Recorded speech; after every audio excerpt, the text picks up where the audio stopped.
What if the dog you rescued didn't just need saving, but ended up changing your life?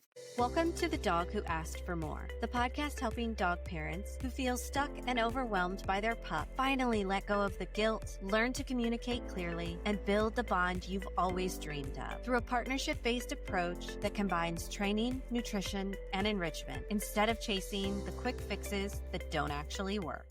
And in this episode, you'll learn why second chances matter, not just for the dogs, but for us too, how rescue work can transform even the most unlikely stories into lifelong bonds, and what it really looks like when your dog recovers emotionally over time through patience, trust, and love.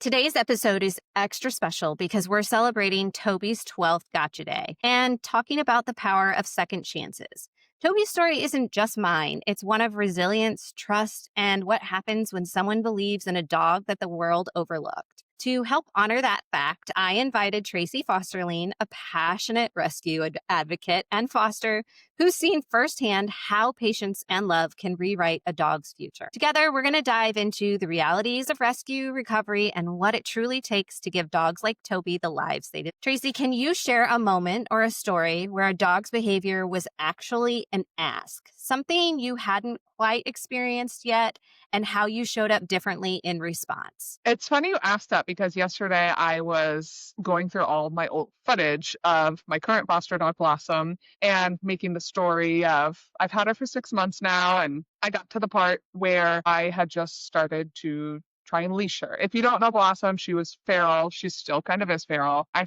first started fostering her 6 months ago, and we've been through a long journey, but she did not like a leash. And I had to get to the point where I had to put a leash on her. We worked with a trainer, and I was watching those videos back, and she was nipping at me. She was trying to bite my hand. She was lunging. And I'm so happy the trainer was there because I'm not a dog trainer and I never claimed to be. But a lot of people see that if a dog bites, that's a form of aggression, which that's generally not a form of aggression. That's them asking you to do something. Blossom was nipping, but she wasn't trying to bite me. She was nipping in a way where it wasn't going to do a whole lot. That was her warning. That was her asking me to please stop in a way that I was still comfortable with, that she was comfortable with. She wasn't trying to be aggressive. She wasn't trying to actually bite me.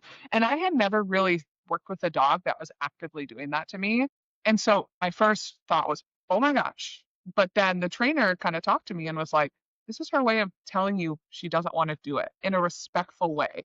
She is trying to communicate to you that she's uncomfortable, that she doesn't want to do this. And that was kind of an eye-opening thing to me. And I knew in the past that dogs biting and growling, warning signs. They're trying to tell you something. But until I was in it firsthand, I did not fully comprehend that that's what was happening. And so that was kind of the first time I was in that experience. And I had to push through it, which in the past I would have been like, this dog is biting? It's trying to nip at me? No way. But I knew that I could push through it because I knew what she was asking me to do. So that was kind of one of my first bigger aha moments where I'm like, wow, this is so interesting, how dogs communicate. So that's definitely the first thing that came to mind is that.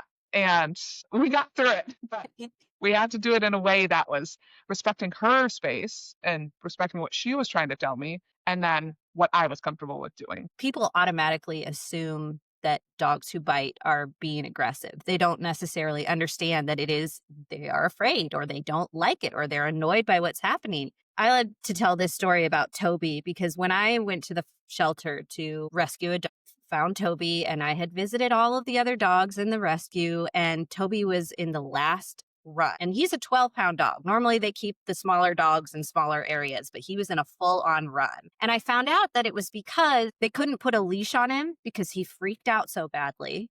So they were literally shuffling him out the door into the yard with their feet because they couldn't pick him up or leash him because he would just maul people. I went in and after 45 minutes got him to come up to the front of the kennel. He was sniffing me. He was licking me through the chain link fence. And I asked to take him into the quiet room to see, if he would sit in my lap, to see if I would be able to pick him up and take him. And the ladies at the front desk were so hesitant and they were kind of rude. They were basically made me sign every piece of paper that I could sign except for the last signature on the adoption form because the only person he hadn't bitten wasn't there that day. And I said, it's going to be fine. You watch. I'm going to be able to put the leash on him or pick him up and take him into the quiet room. And they're like, well, you have to sign all this paperwork. So I signed all of it and I went in there with the leash. He came right to me. He got right up in my arms. He let me carry him into the quiet room. We sat down. He got in my lap and he fell asleep. And they came over this like intercom while they were watching me through the glass window. And they were like, so you're going to take him, right? And that is how I rescue too. A lot of people in rescue, not in rescue, have a lot of misconceptions about dogs that show teeth or bite. And again, sometimes there are dogs that are doing it for reasons that are not good, but there are a lot of times where dogs are just trying to warn us. They're trying to communicate in the only way that they can. And unfortunately, like society sees a dog, if they show their teeth, we don't care. We don't want them. They're bad. We disregard them, which unfortunately, like that's why so many dogs are put down because there's barrier reactivity. So many dogs will show their teeth from through the gate, through the kennel. And it's just sad that that's like automatically what we think, and we're not willing to maybe work through some of those issues like you did with Toby. You were not deterred because you understand how a dog generally behaves. It's unfortunate that more people can't see that. It really is. And I think that if more people would just slow down for a minute and also learn to read body language on dogs, like it would be game changer for so many dogs. Social media is so scary. When I see somebody put their dog through a trend, I'm like, this is so painful to watch. I Like, know. your dog is one moment away from snapping at you. And then when the dog does, because you put the dog in an uncomfortable situation, you're not respecting the warnings and their space, it's the dog's fault. It's always the dog's fault. And I think like reading body language, yes, is so important. And people see a tail wag, but a tail wag can also be a bad thing. Uh-huh. It can. So, yeah. It's all about positioning and body posture. And I mean, even the ears are like a dead giveaway sometimes. Dogs give mixed signals if you don't know what you're looking at. Yeah. It's definitely complex reading dog body language. And I don't want to say it's like you watch one video and you're an expert. No, it takes a lot of experience to know how to do it. And like nobody's going to be able to read 100% of dogs. I don't care what anyone says. There's no person out there that can read it every dog 100%. But then when you can't, respect their boundaries. That's it. Yes. That's all we got to do. Respect them. It's really not that difficult. So Tracy, for someone who's just meeting you for the first time today, can you share a little bit about your background, how you became involved in rescue work, and a little bit about your work on Instagram that adds to your advocacy? How I got into animal rescue is back in 2016 or 2017. I was living in Tampa, Florida, and they have a huge shelter, a very big county shelter where they house 500-600 dogs. And I was volunteering there doing playgroup adoptions, and I had 2 dogs myself, and I had always wanted to foster. And one of my favorite dogs was on the youth list. She was about 20 minutes from being put down, and that just like pushed me into it. I was so scared. I was so scared to take on my first foster because there's so many unknowns. I think taking that first step is always the hardest, but I saw that dog and I'm like, it's now or never. And so that's how I got my first foster. And over the last 6, 7, 8 years, we fostered, I think 60 some dogs throughout Florida through national rescues. And that's kind of how I got started in it. The social media stuff just kind of happened organically. I am somebody who likes to express their feelings and their thoughts. I was a TV producer before my current job. And when I was done with that, I wanted a creative outlet to, make videos, and I like visual. And so social media was just something I could start making fun videos, and everyone always makes comments. And I'm like, I was fostering dogs for 5 years before I even put them on social media. So please don't come here and tell me I'm fostering for social media. So that's kind of how it started on social media. The more I'm involved, the more I realize there are so many things that are involved in dog rescue that isn't just adoption and fostering. Like there's so many nuances of the rescue world and the rescue industry that a lot of people don't know about, they don't understand, and that quite frankly just aren't talked about. And for me, getting on my social media platforms, talking about those hard topics, those topics that some people just don't want to touch, is important to me because I post a lot of videos talking about these things, and 90% of my comments say, I had no idea. And I think it's because nobody's talking about the quote unquote bad sides, the harder parts.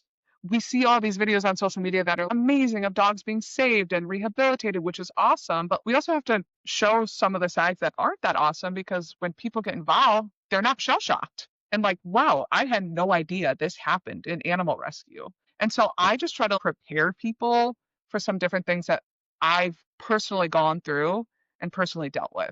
That's how my platform for advocacy got started. And so far it's been interesting, and but there's a lot of people who don't know a lot of things. That's why it's important to just keep talking about those things. Honestly, that's why I love your content so much, because that's the same thing that I try to do with this podcast is educate on those topics that we're not talking about because people don't want to see that. That's my biggest problem with social media is that it's all aesthetic and we're doing the trends and we're following the, whatever. You mentioned this earlier. I don't put my dogs through trends because unless it's something we're training, there was the hands in challenge. I did the hands in challenge and then later came across the whole video that I posted earlier this year of all the dogs biting the owners or humping the owners or whatever because they were overstimulated, they didn't like it, they were fearful and they reacted. And for me it was just like a high five challenge kind of thing, but I didn't realize like how that could negatively affect other dogs until I started seeing those videos and then I was like, okay, I'm not doing any more challenges because it's not fair, especially when I Yeah. have two sensitive dogs. It's crazy. So I love that you take that bold stance and that you speak your mind and that you educate on the hard things because we need more people who don't walk into rescues and go, oh, wait, what? The Yeah. fact that people don't know how many dogs are getting euthanized every year because of backyard breeding and just all of the other things that are happening in this world is just wild to me. I think my favorite series that you do, and it's a controversial one, is the people who come in and the stories that you tell about them returning the dog, like 6 minutes or 6 hours or 6 days after they rescue the dog. And I mean, it's dumbfounding, but I know it happens. Never fabricated one single any of those stories. They are all real things that either I've seen firsthand, I've seen happen because I've been volunteering, or I've had people who are involved in rescue message me and tell me, oh my gosh, this is a story I have to tell you about. They send me screenshots. And again, 90% of those comments are people that are just dumbfounded that this happens. There's no way. There's no way. Yes. Yes, unfortunately, there is a way that these things happen, and they happen every single day. And guess what? Those dogs are considered owner surrenders, and they're going to be put down first. That is another thing people didn't know. Owner surrenders are euthanized first in shelters, and nobody understands why. So it's sad that you have to talk about that stuff. And I love the happy videos. I love laughing on social media. But I think we have to take the rose-colored glasses off sometimes and get into those topics because ignorance is not bliss, in my opinion. I can't live in a world where that is the attitude people have. Is if I just ignore it, because we've been ignoring it for too long. So let's stop ignoring it because we're never gonna get to the root or try to even help this crisis subside without actually talking about these things. Yes, there's a girl who has literally posted all the dogs that she had to euthanize that day, showing them in the bags in the back. And I'm like, yes, that's not a horror movie. That is what happens every single day. It's hard to look at, but we need to stop pretending that these things aren't happening. And so I post things that some people don't like, and I'm not going to apologize for it because you need to look at it or Yeah. listen to it. Yeah, 100%. Since we're talking about second chances, let's go back to that comment you just made about owner surrenders and those dogs being the first euthanized. Let's talk about it. Let's talk about why that happens and try to maybe help people understand why surrender is not necessarily the best option. Yeah, so I also was one of those people who didn't understand that owner surrenders were euthanized first. But the reason why that happens is because somebody brings a dog in. That shelter knows once that dog is signed over to the shelter, that dog does not have a rightful owner. Nobody's looking for the dog. Nobody's going to come in 24 hours and wonder where that dog is. They know legally that dog is not tied to anybody anymore. If they euthanize that dog, there's going to be no repercussions. A lot of times there's dogs in the shelters that are on stray holds for 3 days, 4 days. Some shelters have 10-day stray holds. They cannot euthanize a dog that is on a stray hold because an owner could come looking for the dog and they don't know who it belongs to. A shelter is only going to euthanize a dog that belongs to them, the county or whoever it may be. When you turn your dog in, when people say that's a death sentence, if you're turning a dog into a shelter that's 500% over capacity, it is a death sentence. There's physically nowhere for these dogs to go, and I don't think people understand that. When dogs are doubled up in kennels, when crates are stacked in hallways and in offices, there's physically just nowhere for the dog to go. So sometimes these dogs are euthanized that same day that they are surrendered, which is sad, but they're just not legally bound to anybody. And that is the main reason why they go first. And it's a hard line where you say, like, surrendering is not the best option, which I agree. And I get there's circumstances where it has to be done. I'm not going to be the person that's like, there's just no way ever that you should do it. There are circumstances where there might be any other option. And if you're going to dump the dog on the side of the road, don't do that. The videos I make about the ridiculous reasons, I will never stand by and say, you know what? You want to return to your dog because it peed on your rug? That's not a good reason for me. And so it's such a fine line to walk of what's a good reason and what's not a good reason. I've made lots of videos and people don't like those either about valid reasons to surrender dogs. So it's tough. And I'm not going to say definite, this is a good reason and this isn't, because that's different for everybody. And I understand that. My thing is to come on and say, here are some reasons I've seen that are not valid. So if you're thinking about doing it, please don't do it because your dog will probably get euthanized, especially if you're in the South and you surrender it. A lot of that comes back to if you didn't want to put work into the dog, if you didn't want to train the dog, if you didn't want to spend time with the dog, if you just wanted the dog to be a couch potato and hang out and live this boring existence and you didn't expect it to be shredding your house and your pillows and all of the things, like that is partly your fault, okay? That is partly your fault. You contributed to the problem. And if you're not willing to do something about it, it's not a fair reason to sentence the death of a dog. It's just not. And, I think that there are many more other creative ways that you could potentially rehome the dog or get some training and work with the dog to give it some better fulfillment and enrichment in its life so that it's satisfied and not destroying things in your house. Because a little bit of training and a little bit of attention goes a long way with dogs. For sure. And I always like to tell people who say, I can't afford a trainer, which very valid. I understand not everybody can just shell out thousands of dollars.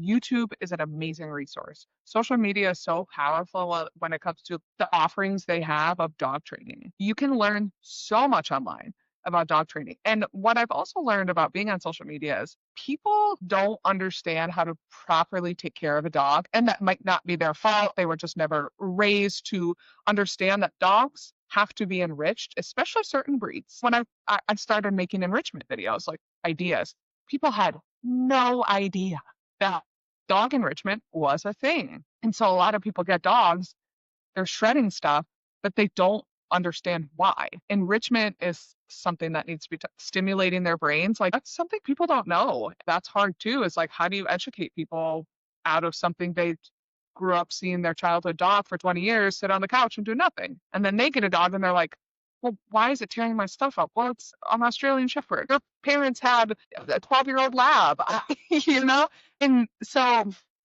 it's hard for people to recognize like what they need to change and then helping them make that change. YouTube is free. It's the most amazing thing you will ever find on the internet is YouTube. If you want social media, go to YouTube. TikTok and Instagram are kind of scary places, but go to YouTube. Like truly. There's a lot of educational content on YouTube. I actually put my educational content on YouTube, and I actually also have a free 60-page enrichment book because I got a certification for enrichment because I agree with you. It is something that is so needed.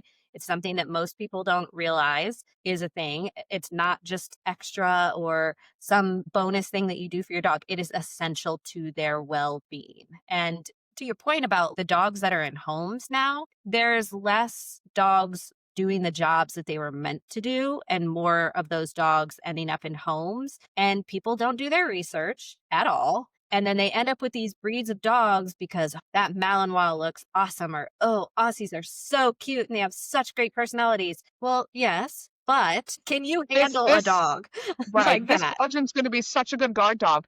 Those dogs have to be trained to do that. You understand Belgian Malinois don't just come out of the womb protecting you, right? You're going to turn that dog into a biting machine if you don't do it correctly. And it's crazy. It's nuts. It's a lawsuit waiting to happen a lot of times. Exactly. And the problem is we don't set our dogs up for success. We want the dog to fit into our life.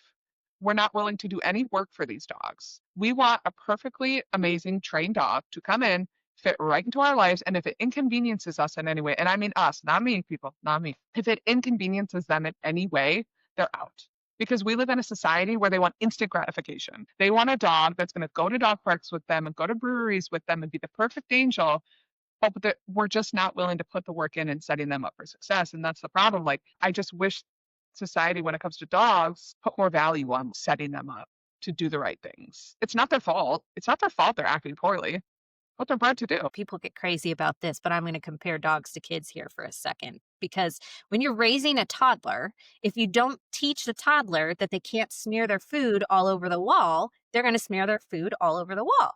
If you don't teach a teenager that they have to do the dishes, the teenager's not going to do the dishes, and then you're going to have to come home from work and do the dishes. It's the same thing with dogs. You have to teach them what the rules are. You have to give them instruction, and then you have to reinforce that instruction. Because if you don't, they're just going to continue to make the same mistake. And that's something that I train all of my clients is give the dog something else to do. Give them an option. Teach them that when they're feeling in a certain kind of way, if they sit politely and stare at you or you put their paw on your knee, they're indicating, I would like to play a game or go outside and play fetch, or maybe I just want to have a lick mat or something. There's nothing wrong with teaching your dog to ask you for attention. There's nothing wrong with that. It's better than them ripping up your couch or the wall. It's not that difficult. Yeah. And dogs thrive on structure and routine. I have 6 dogs in my house. There's no way I could have 6 dogs in my house if I did not have a very strict routine. And these dogs are knowing what they're doing when they're doing it. Our routine doesn't change that much much as people think that dogs should just be able to do whatever they want, they thrive on structure and routine. When they know that they're going to do certain things, that becomes ingrained. And dogs are smart. And so I always encourage people, like, if you want to have 1 dog, 5 dogs, you have to have a routine to fulfill them, to train them, but also to keep yourself sane. It goes hand in hand, having that routine. A lot of people just don't really quite understand that, which that's fine. Again, they might just not know these things. And that's people's jobs on the internet to teach them and help them. Part of having those routines helps your dog recognize what's going to happen next. I've seen so many reels on Instagram where people are like, my dog when I put on real clothes. Well, that's because your dog knows what you're going to wear at home Yeah. because you always wear that at home. When you change into something that's not covered in their scent and you or hair and all that other stuff and you leave the house, that is what's called a precursor cue. And the dog's like, oh, yeah, okay, I know I have to go in my kennel, or I know I have to do this, or I'm going to get a lick mat and a chew and it's going to be great. And, you know, all of those things dogs understand and see, and they do. They thrive on pattern and consistency. Yep. And when you put on your tennis shoes, they get excited because they know those shoes mean they're going on a walk. So some people are like, it's so annoying. My dog jumps every time I put on my shoes. Dogs are not dumb people. They know. They know. It's an interesting world we live in. And the more you're in it, which you know, the more you see how much more education needs to happen. It's scary, honestly. It really is scary. Yeah. But that's part of the point of this podcast is talking about these things and talking about the hard things that might seem common sense to you or I, but are not common sense to my parents. My family don't even know these things. And they're like, what is that? I'm like, it's a lick mat. Just like give it to your dog and see how it, they do. Oh, they love that lick mat. They were really tired after. I'm like, yeah. So you just have to like present it in ways that are going to resonate with people. Not everybody's going to do it, but you can try. Just like people, they respond in different ways to different tactics. So you just have to do what you can to try to get through to them. The other thing too is the after story. So Toby was a feral dog, basically, not to the level that Blossom is, but he was not socialized at all. He was used as a bait dog. He literally lived in a kennel for his entire life. I'm pretty sure that he didn't get fed on a regular basis because he was How old was he when you adopted him? They think he was 1 to 2 years old. We don't really know how old he was. And he was so malnourished that you could see like his skin was hanging off of him. His fur was yellow. He had a broken jaw, broken hip, and he was just mean. I mean, he was just mean. Rightfully so. Yeah, exactly. But when you hear stories like Toby's, what stands out to you about the emotional journey that rescue dogs actually go through? Seeing stories like his is definitely an extreme.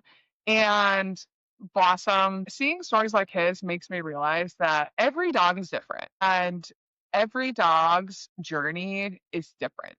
with trauma and with abuse. And you're never going to get a one size fits all. When you think you've seen the worst of a dog having abuse and trauma, like there's always going to be another dog that's different. And like his story, probably the way you approached him at the shelter by going in his kennel is different than another person is going to have with another dog. Like that's not going to work for everybody. And not everybody has that same level of comfortability. And so hearing his story, I'm like, I don't even know how I would have approached that. I mean, most people probably wouldn't have approached his kennel, which is great on you. Like they put you together at the right time so you could find each other.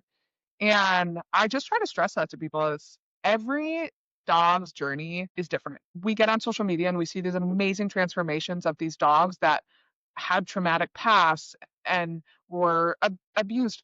First of all, I gotta say, not every sad dog was abused in the past. We gotta get past it. It's like just because a dog is shy doesn't mean a dog was used as a bait dog or was abused. Some dogs just have that personality. So I always get it like that dog, so abused. It's like, do we know that? Or are we just saying that? We see all these amazing stories of a foster dog goes into a home and 3 weeks later they're thriving and they love people again and they're doing so well. But every dog is different. And that's not going to be the journey for everybody. Yours has taken still 12 years later, still working with him on behavior and different things. And same with Blossom. Like that's not going to be her journey. And I think just approaching every dog in the way that they need to be approached is what's important. And people, I hope they can remember reaching over a dog's head and petting a dog might work for one dog, but it's not going to work for the next dog. And it's hard. And I get it. It's hard to know how to work with these dogs, but the more you do it, the more you can understand what they need and what they don't need. And you've seen so many dogs come through rescue because you said you've fostered about 60 yourself.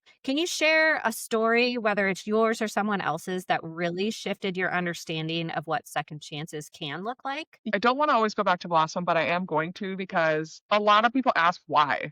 Why did you do this for her? Why are you trying to domesticate a feral dog? These dogs end up in shelters due to no fault of their own. So why don't these dogs deserve chances? So with Blossom, people ask me, why put so much time into this dog? Why put so much effort into this dog when you could be fostering another dog that's adoptable? It's because that's not her fault she ended up in a shelter. That's our fault as human beings. That's our fault that these dogs are here. So it's like, why not? She deserved it. What if she deserved to just sit at a shelter for the next year and then eventually get euthanized? No, that's not right. If a dog shows at least some promise, and in Toby's case, maybe not even at all, they still deserve somebody to try. She has by far been my hardest foster.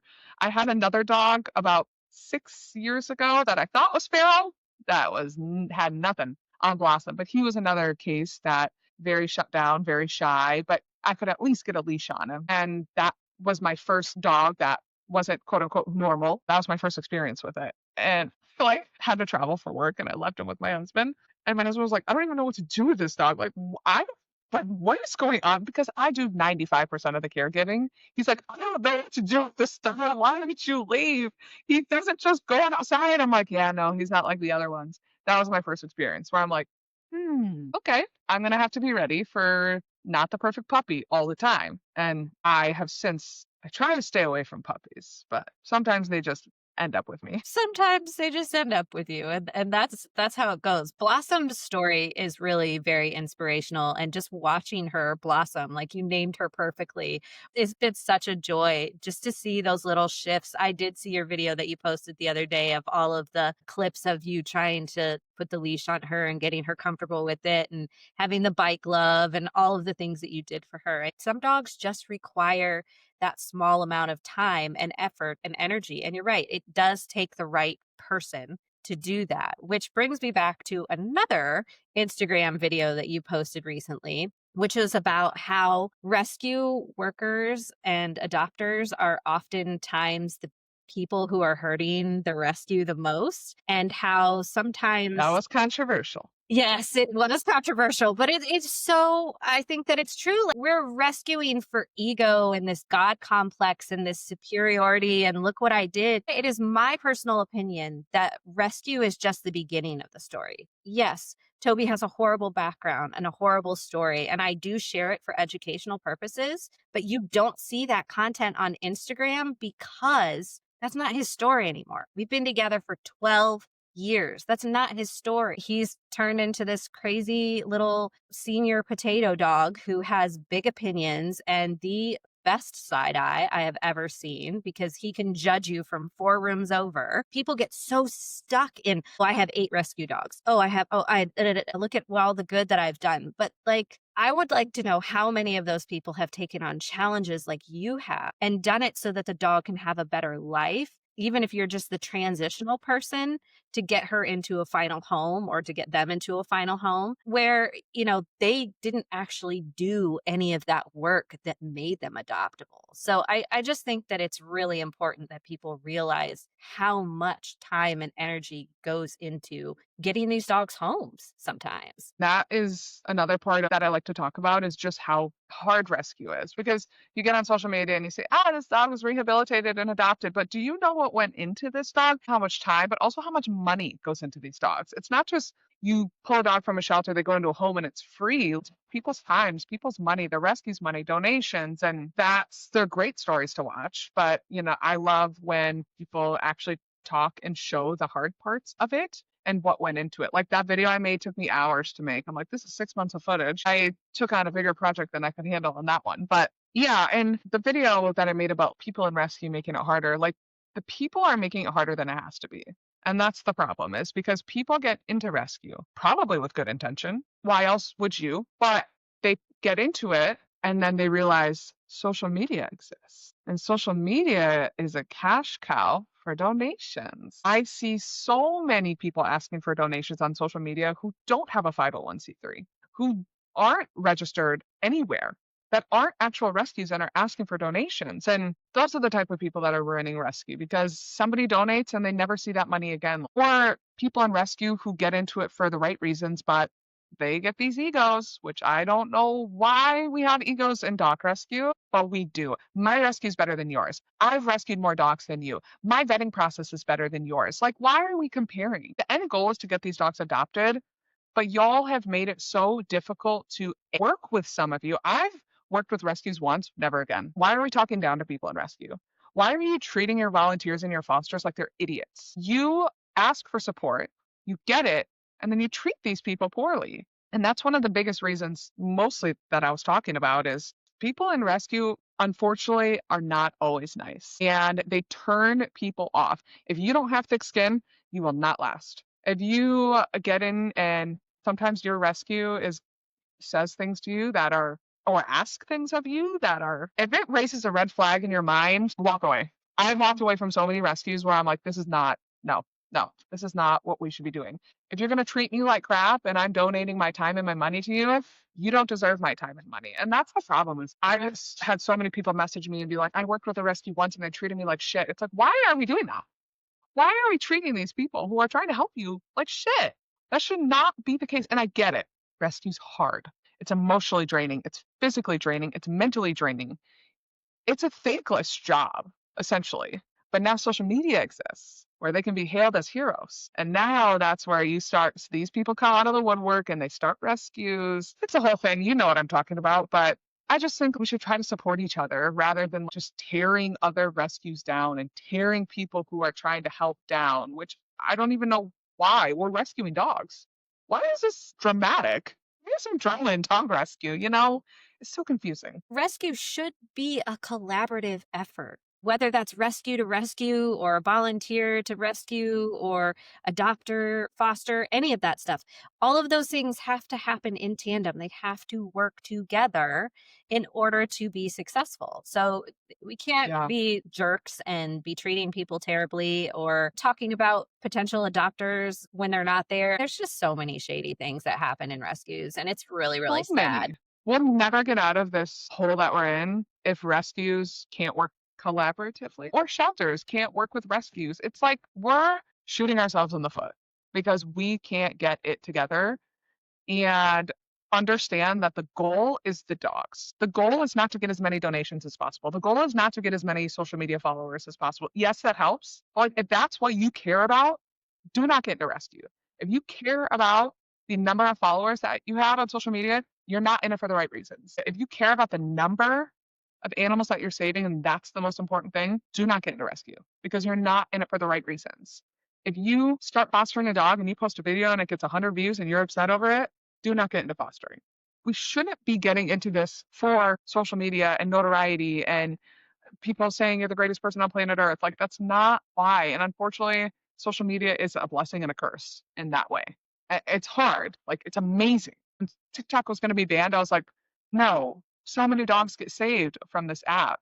But then you have the other hand where so many people see it as an opportunity. It's like dog rescue is not a job. It's not a career. It's not an opportunity for you to get followers and make money. But that shouldn't be why you're doing it. And that's my opinion. And I don't share that often, but I'm sharing it here because I see it a lot.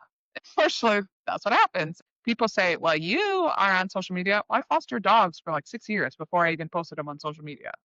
Shed it, you know? I love that you shared it. It's really important, and I agree with you. I mean, I've been in this industry with animals in one way or another for 30 years now, and it's hard to watch the things that we watch. I did a lot of rescue work in my younger years when I was a vet tech, and between the rescue and the clinic, it is not for the weary or weak at all. You have to have thick skin, a tough heart, and you have to be able to deal with dogs in bags in freezers because that is the Yeah. reality of the day in and out. And I do want to stress too that I understand how hard rescue is. And sometimes you're dealing with the dumbest of people who are so irresponsible, who are so nasty and so mean. And they come into your DMs and they call you every name because you won't take their dog. So I understand that at a certain point, you're like, fuck off. I get it.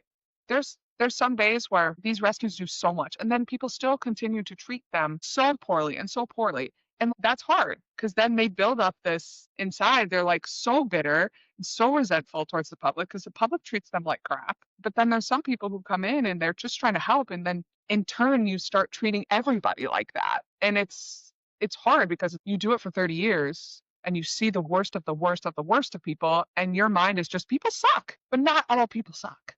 And we have to remember that. So I do want to stress that I would never start a rescue because I don't have what it takes. So the people that are running reputable, great rescues, I commend. I could never do it. And so I just want to stress that. Like sometimes you just have to be an a-hole because that's the only way to get across. But the people in rescue, the people that don't have good intentions are the ones that are ruining it.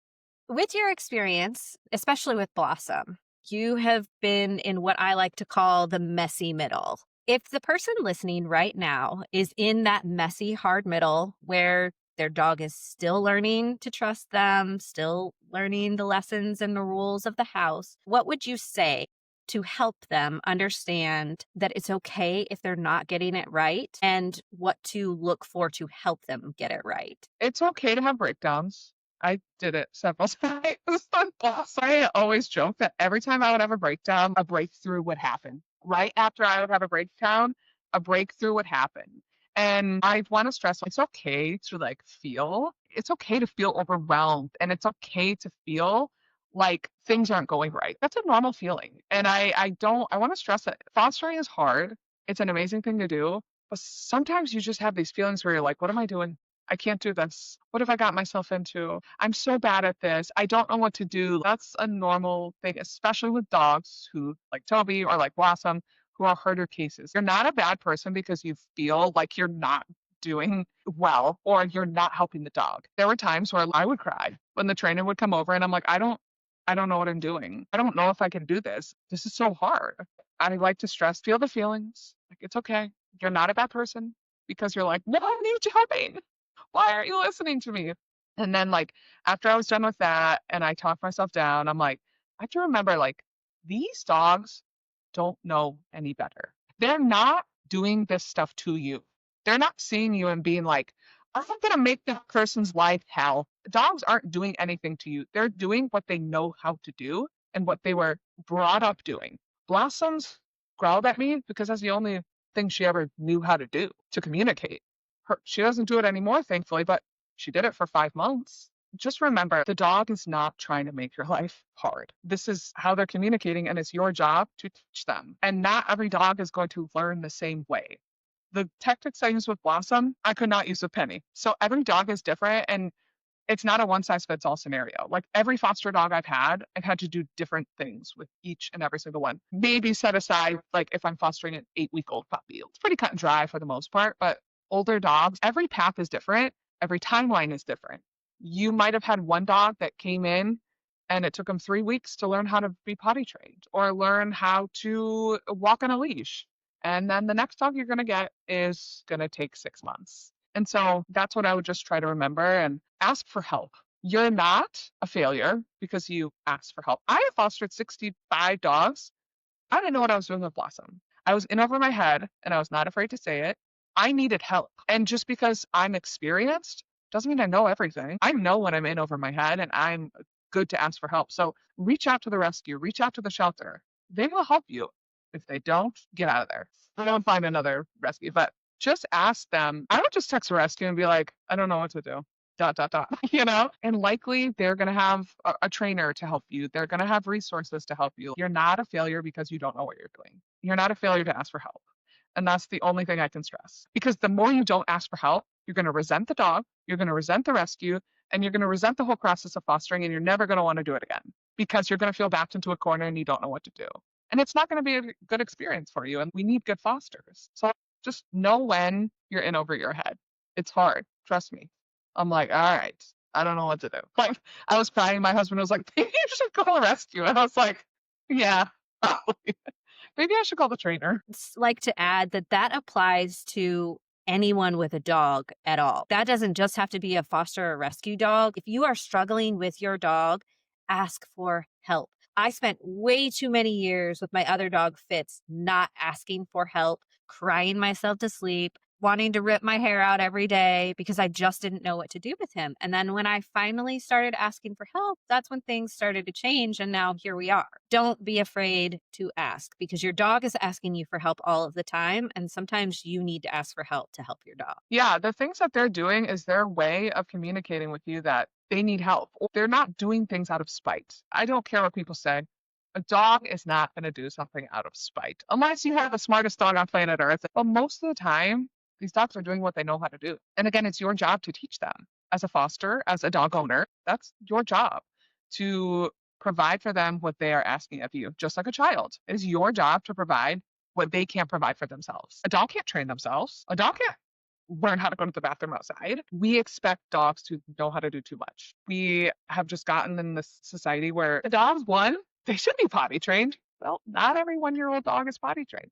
That's just the reality of it. Just like every baby has to go through stages with diapers and then potty training, because even as humans, we don't know that we're supposed to use the toilet. And don't know how to communicate effectively either. We have to relate it to that. If we don't know how to communicate what we want, we have to learn it. We don't know how to do things, we have to learn it. And we're not going to learn it by ourselves. Someone has to usually help us do these things. So yeah, it's a world where instant gratification, unfortunately, is what we're looking for. This girl here, Penny, not instant. We're 3 years in. Not instant. I mean, I love her, but like she still has a lot of issues that we're working through. And we work on it every day. And that's all that matters. Just a little bit at a time. We're not perfect as humans either. We have to work on ourselves every single day too. And we should give our dogs that same grace. For sure.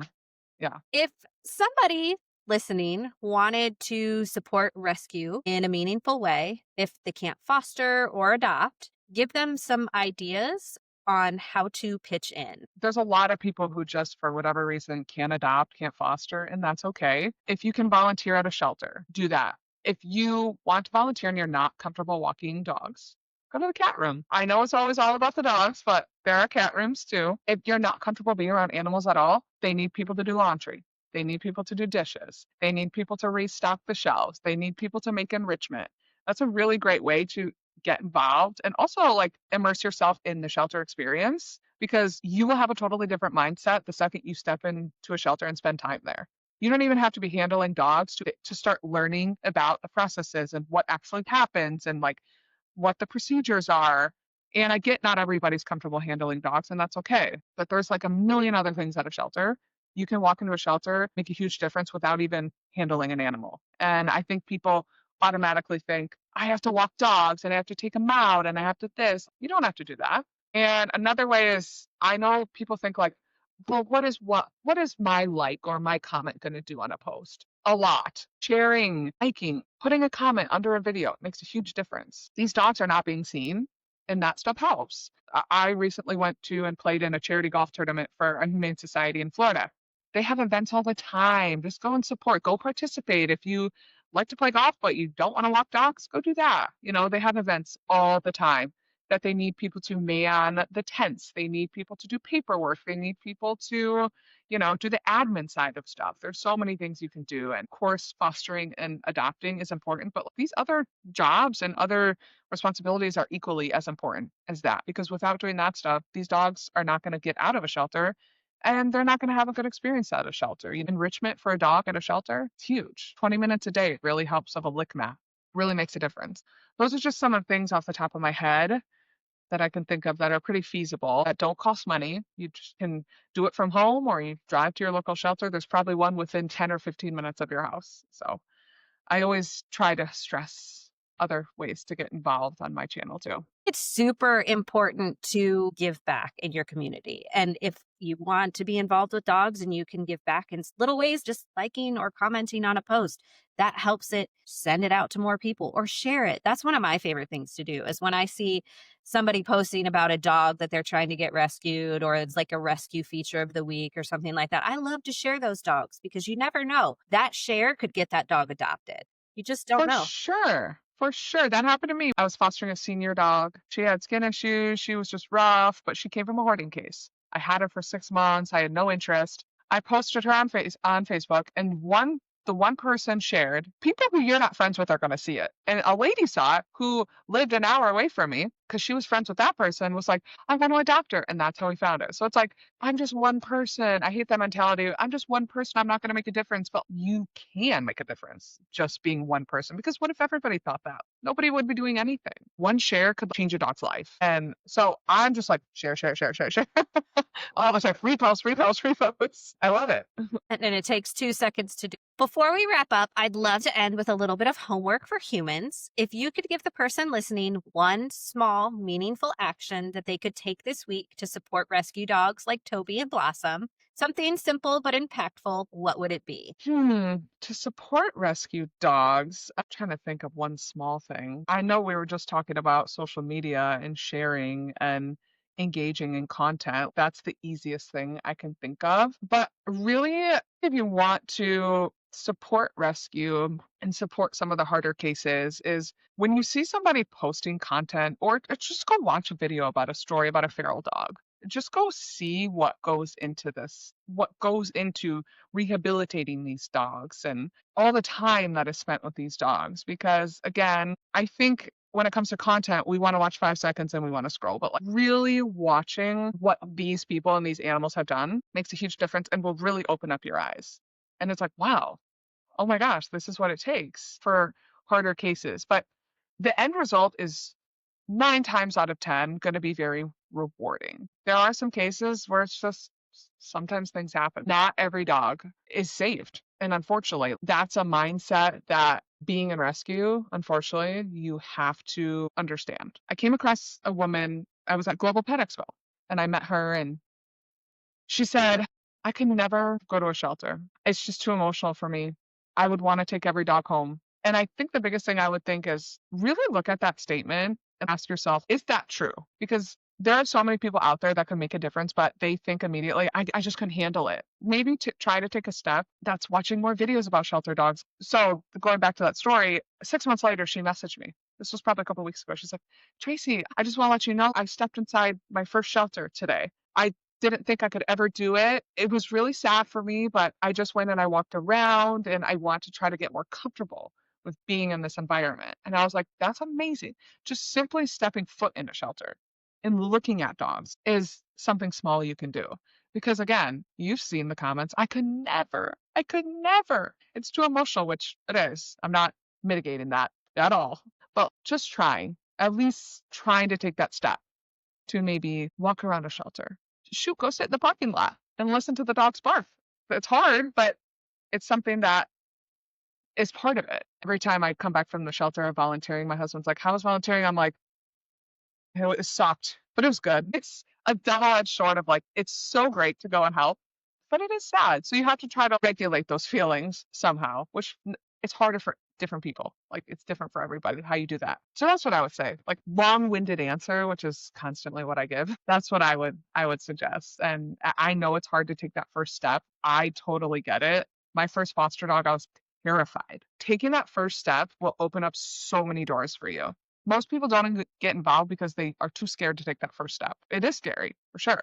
But once you do it, your mind is opened up to so many different things, and the possibilities of how you can help is opened up. It's pretty interesting once you get started. So that would be my homework. It's about 10 different things. It's a super important message. Small changes add up. One thoughtful action can make a big difference. And even if that just means looking up on the internet what shelters are near you and figuring out if maybe potentially you want to go visit them and meet the staff, like just do a little bit at a time to get to the bigger picture. You don't have to just jump in like gung Yeah. ho right out of the gate. You don't have to just start fostering. You don't have to walk into the shelter and say, give me the most difficult dog and foster it. No, like you said, small things can lead to really big results. And I think we forget that in rescue is like, I'm just me and just a little old me. Well, everybody is just a little old you until you start doing stuff. And, it's important to just get involved in any way you can. It's scary and it's sad and it's emotional. Like, I'm not going to be like, hey, it's happy all the time. But those instances of going through those things make you a better person, make you understand rescue more, and make you more emotionally ready to handle what's next. And you never get numb to it. It's always going to be sad.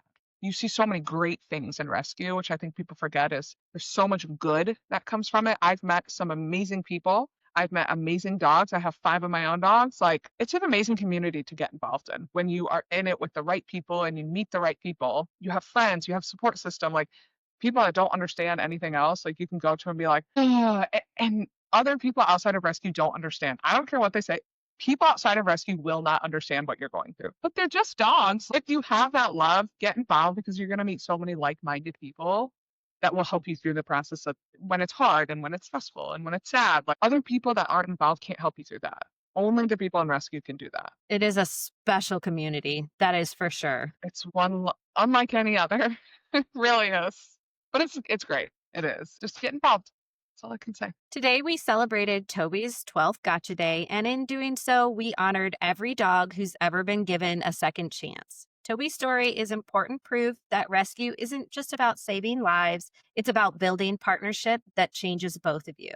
And through Tracy's experience, we are reminded of the hope, patience, and everyday actions that make those transformations possible. Tracy, what would you like to leave the listener who is probably struggling a little bit with this episode today? It doesn't have to be on topic. It can be whatever you want it to be. And when you say struggling with this episode, what do you mean by that? What do I mean by that? I mean that this was a lot, right? We kind of went back and forth, and I'm hoping that somebody is struggling because they're growing, because they learned something today, or they heard a hard truth that they didn't realize, like the surrender dogs being the first euthanized. We covered a lot of hard things, a lot of controversial things. I'm probably going to struggle while I edit this episode. So maybe just give some relief or some advice. Always remember that what you're doing is going to have a good result at the end of the day. If you go into it with a positive attitude and a positive mindset, you're going to make positive changes.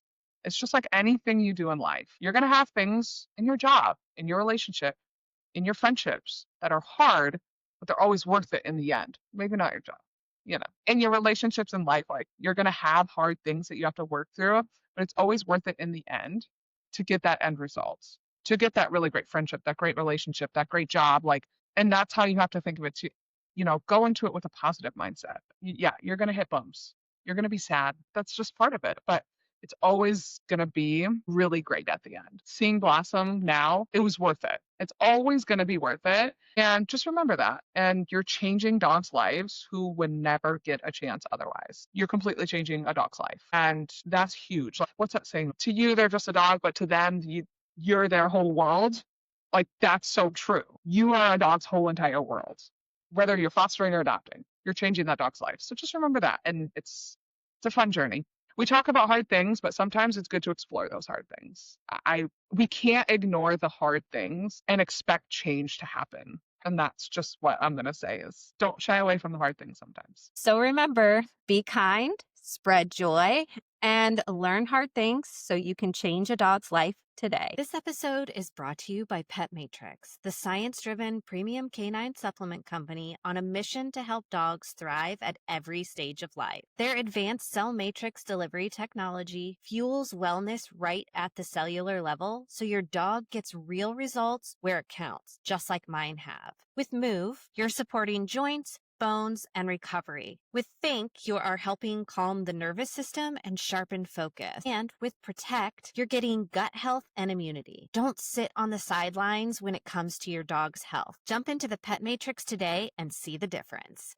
Thanks for listening to The Dog Who Asked for More, and for taking the time to learn how to support your dog. If mealtime feels stressful or confusing, I've created a free mini bowl blueprint with 3 simple swaps you can make right now to bring more calm and connection to mealtime. You'll find the link in the episode description. Go grab your copy and start making mealtime easier today. New episodes drop every Monday and Wednesday. I'll see you next time.